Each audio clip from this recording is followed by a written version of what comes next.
À mon poste, déjà, je suis directeur technique adjoint en charge du développement de l'arbitrage amateur au niveau national.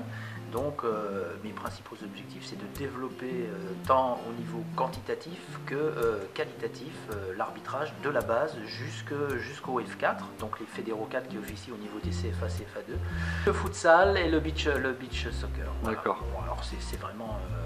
c'est l'ensemble de mes fonctions.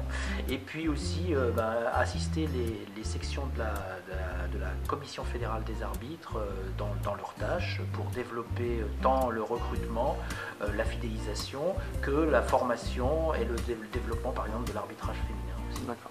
Donc là, vous êtes sur les stages interligue à Saint-Sébastien-sur-Loire. Ouais. Quelles sont les raisons de votre présence ici sur ce type de stage de 2 journées et demie, 3 jours à peu près? Eh bien parce qu'on a décidé donc de mener une politique volontariste où on regroupe les ligues pour que justement tous ces arbitres-là parlent entre eux, se connaissent, parce que quand ils seront au niveau de la fédération, quand ils se retrouveront en stage ou quand ils se retrouveront sur un terrain, ils auront déjà eu un contact auparavant. Ça me paraît important et en plus ça permet aussi de voir ce qui se fait dans toutes les ligues au niveau de la formation des arbitres, et c'est bon de mutualiser les bonnes pratiques parce qu'on s'aperçoit qu'il y a des disparités quelquefois dans les ligues et si on pouvait lisser tout ça pour que les arbitres soient, je dirais, formés de la même manière dans toutes les ligues, ça serait véritablement un gros point positif pour notre arbitrage. Un jugement sur ce que vous avez vu ce samedi matin sur le terrain, les différents tests qu'il y a eu, ça s'est plutôt bien passé dans l'ensemble? Ça s'est plutôt bien passé, mais on est quand même déçu à partir du moment où il y a des échecs. Ça veut dire que les garçons qui sont venus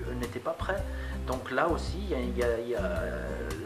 au niveau des ligues, il y a des choses qu'il va falloir améliorer parce qu'on ne peut pas nous emmener des garçons qui ne réussissent pas des tests. Parce que voilà, je ne parle pas de la blessure, évidemment, la blessure elle est inhérente aux sportifs de haut niveau, mais quand on n'est pas capable de faire les temps impartis au niveau des sprints ou qu'on rate le test d'effort, le Werner Hansen, c'est pas admissible, surtout pour des jeunes de 20 ans, c'est pas possible. Donc ce qui prouve que footballeur arbitre, on est sportif de haut niveau avec une hygiène de vie, une préparation identique. Ouais, tout à fait, parce que je crois et à juste titre, on a mis l'accent ces dernières années sur le développement du potentiel athlétique de nos arbitres et je crois que maintenant on peut plus se permettre d'avoir des arbitres qui ne soient pas au top physiquement parce que le football s'est accéléré sérieusement et il faut tenir 95 minutes, voire 120 ou 125 s'il y a des prolongations.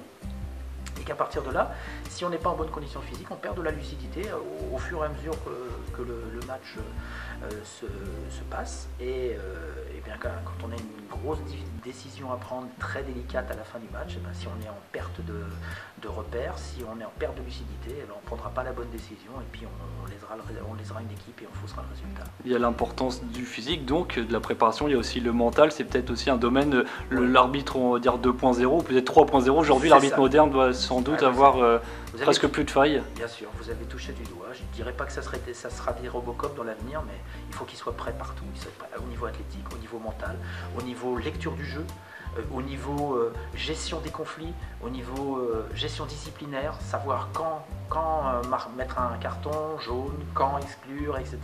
Tout ça, ça fait partie d'un package qu'on essaye d'améliorer parce que justement, c'est aussi le but de ces stages-là, c'est qu'on essaye de leur apporter un maximum d'informations concrètes qui leur permettent de revenir plus forts.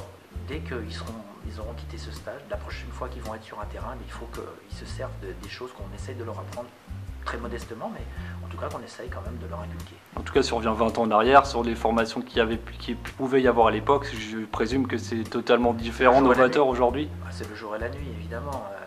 Et d'ailleurs, c'est aussi un problème parce qu'on s'aperçoit que quelquefois, dans certains districts, on est encore dans l'âge de pierre de la communication, par exemple. Le tableau noir existe toujours, etc. Alors que maintenant, on a des tas de moyens, je dirais, très fashion, très modernes.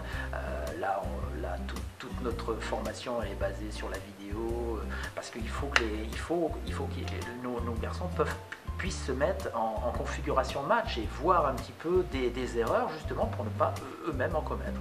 Et puis qu'on leur apporte des petites recettes pour gérer un conflit, gérer un match tout simplement, parce que les arbitres maintenant c'est plus simplement des arbitres, c'est des managers. Voilà. Le but du jeu c'est d'arriver à la 90e minute sans qu'on parle de l'arbitre, c'est le signe que l'arbitre a fait son job, le plus discret possible, mais l'arbitre a fait son job. Parfait, merci beaucoup.